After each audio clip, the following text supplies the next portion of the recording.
Vamos a un tema completamente diferente. Déjenme presentarles a dos emprendedores convencidos de que la comida puede cambiar el mundo.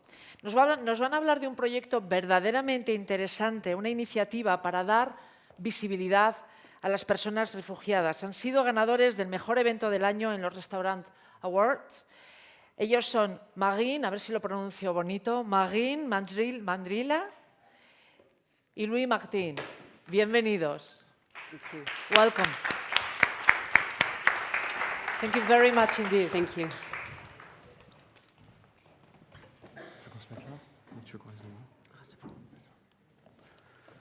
Hello, everyone.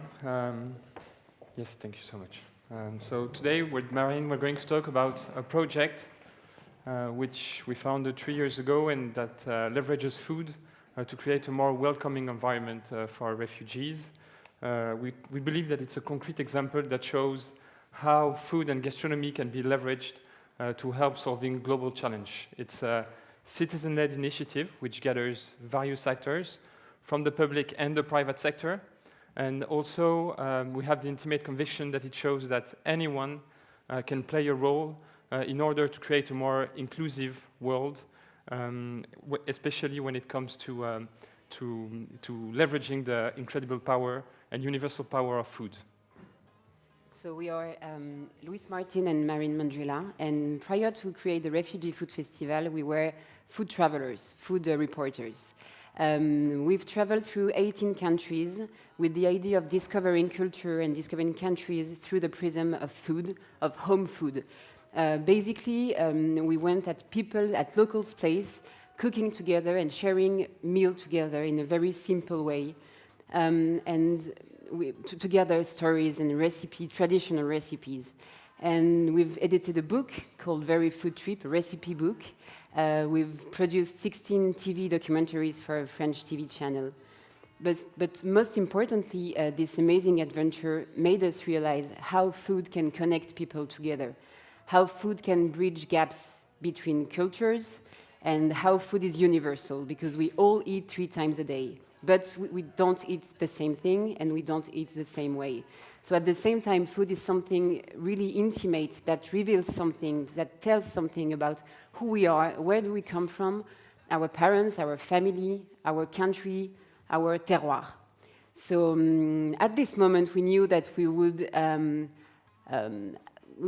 wanted to activate food and this universal power of food to solve global challenge. And when we came back in 2015 from our adventure, we were in the middle of what was so-called in the media the refugee crisis, with more than 60 million people around the world that were displaced due to conflict, war, or persecutions. And at this moment, European countries were closing their borders, and with a growing sense of growing nationalism, with the fear of foreigners, with some hostility toward refugees.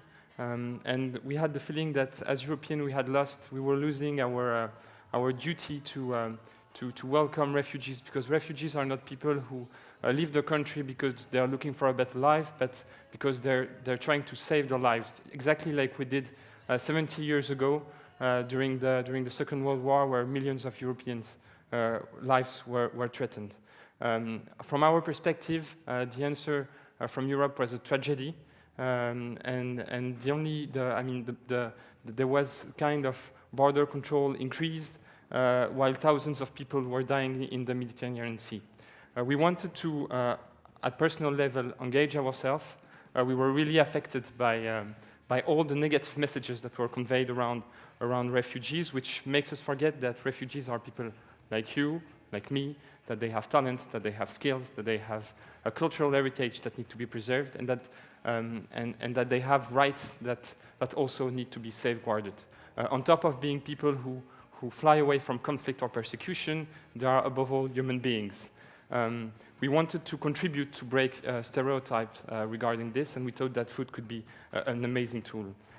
We wanted to capitalize on what we've learned during our trip, because in somehow we discovered the world through food all around the world, and we wanted to activate food to create a better understanding between refugees and their hosting communities, and somehow a kind of fight against the isolation of, to which are faced many refugees when they arrive in new country, which is the first barrier to their integration. We also believe that on top of the fact that welcoming refugees was our duty, it was also an opportunity for our culinary scenes, because just to take two examples of cuisine, when we talk about Syrian cuisine, when we talk about Iranian cuisine, we're talking about cuisine that ranks amongst the best, about cuisine that are from a very profound richness and also refinement, with ingredients, techniques, spices that are unknown from most of us, and which opens new territory when it comes to innovation and to creation on the culinary scene. We also believe that it was a powerful tool because food is something which is immaterial. It easily crosses the border. When you think about all the greatest diaspora in the world, the first thing they take with them, the first thing they redo in their hosting communities is the food. Think about the Chinese, think about the Italian, think about the Lebanese. They exported the dishes all around the world, and it's also linked to the challenge of displaced communities to how do you preserve your identity. So for the World Refugee Day, putting all this together in June 2016, we had this idea to create this culinary festival where we would ask restaurants to open the kitchen to refugee cooks and chefs. So here you have the program from the map in Paris. The concept was very simple.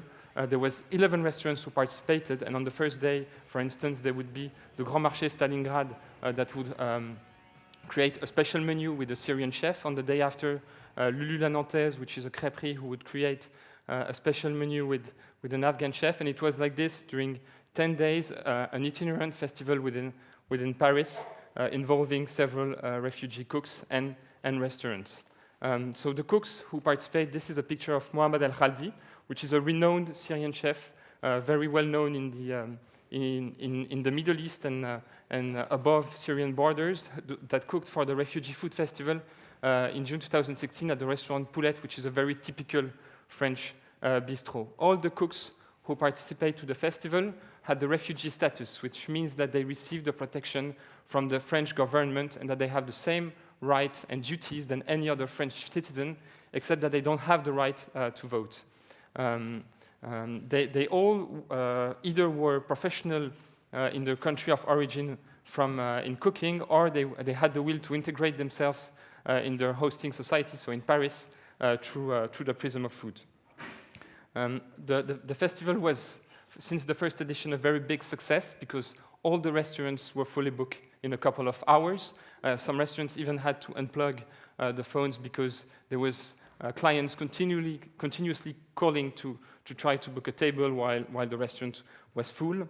There was also some standing ovations at the end of the meals to celebrate and to celebrate the talents of the chefs. And there was really some unprecedented creation and original recipes that came out from the recipe, because you had collaboration, I think, from culinary heritage and background that do not often have the opportunity to work together. I want also to focus about something, is that the transmission and the power of balance was somehow reversed, and wasn't what anyone could expect during those collaborations. It was most often the restaurants who was inviting the refugee chef who was learning many things from the collaboration, because they were discovering new ingredients, new cooking techniques, new way of approaching how to run a cuisine in a restaurant. For instance, Bertrand Grébeau, which is one of the most renowned French chefs, he has a restaurant which is ranked in the world 50 best. When he worked with Mohamed, when he did his first meeting with Mohamed arrived with dozens of spices that was for most of them unknown to Bertrand, or at least Bertrand didn't know how to cook and to manage those spices. And we could completely see that for him it was a new universe that was open to him, that there were new territories to explore, and that he explored through his collaboration with Mohamed. So this first festival confirmed our three main objectives. The first one is really to change the way people look at refugees through food. And this festival was covered by local, national, but as well international media, such as New York Times, Al Jazeera, China CCTV, and we reached more than 5 million views on social media. So this media campaign contributed to convey positive messages on arrival of refugees in Europe. The second objective is really to try to accelerate professional integration of the chefs. And our focus is to make sure that every participating chefs can activate his participation to have access to work. We truly believe that work is the first step for global and sustainable integration, because work brings financial autonomy, learning of language, learning of social codes, and it's really the first step to integration. And as well in France, I don't know in Spain, but there is more than 100,000 vacant positions in the food sector. So it's really a huge economic challenge as well for the food sector. And the third objective is to mobilize civil society around the table during the festival, of course. But as well, after this first festival, we received dozens of messages of citizens like you, like us, from small cities in France, but as well capital in Europe and as well overseas in the United States and Canada, saying, oh, it's amazing, your festival, come to our city and make it. So we thought with Louis, if we were able to make it in Paris, everyone is able to make it in his own city. So with the support of UNHCR, the UN agency, which is a big partner since the beginning, we designed a methodology kit, which is a guide that explains all the steps we've been through to organize the festival. And it's online, so if you're interested, you can candidate, and after a selection process, you can organize the festival in your city with the help of our coordination team in Paris and the expertise of UNHCR. And with this methodology, the festival has been expanded in 19 cities since 3 years, and that's the list of the cities that will welcome the Refugee Food Festival next June for World Refugee Day. So it means in each city there is project holders, citizens, volunteers who are organizing the festival and supporting the following up of the chefs to ensure their professional integration. So in 3 years, there has been 27 editions that were organized, thanks to a mobilization of the civil society. It's really a movement from the civil society, which enabled more than 30,000 people to attend to the restaurant during the festival and discover the dishes from co-creation with Syrian influences, Afghan influences, Eritrean influences. There has been almost 200 restaurants who took part to the project with a very diverse types of restaurants in terms of identity, but also in terms of price levels, because we want the festival to be open to anyone. So there's a really eclectic representation of restaurants. There has been Michelin star restaurants who participate, including 3-star Michelin chef like Michel Troisgros in Lyon, near Lyon. Antoine Westerman also in New York, who participated.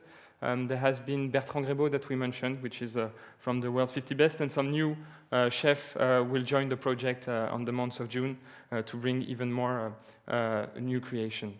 150 refugee chefs took part to the festival with 43 nationalities, so there's really a strong diversity as well on the food, which is presented in all the restaurants, and each collaboration somehow is unique. As it was presented at the beginning, we were honored to receive in 2019 the award from the World Award Restaurants of being the event of the year, which somehow for us is a reward that goes to all the refugee cooks around the world, but also is a strong message of solidarity from the restaurant industry regarding the project. A couple of figures about the impact, the social impact of the project, because that's what we're talking about. When it comes to perception, 70% of the person who came to the festival have the feeling that it made them change positively the way they approach the question of refugees. And among them, 91% wanted to get more engaged, either in association or by making donations toward the refugee cause.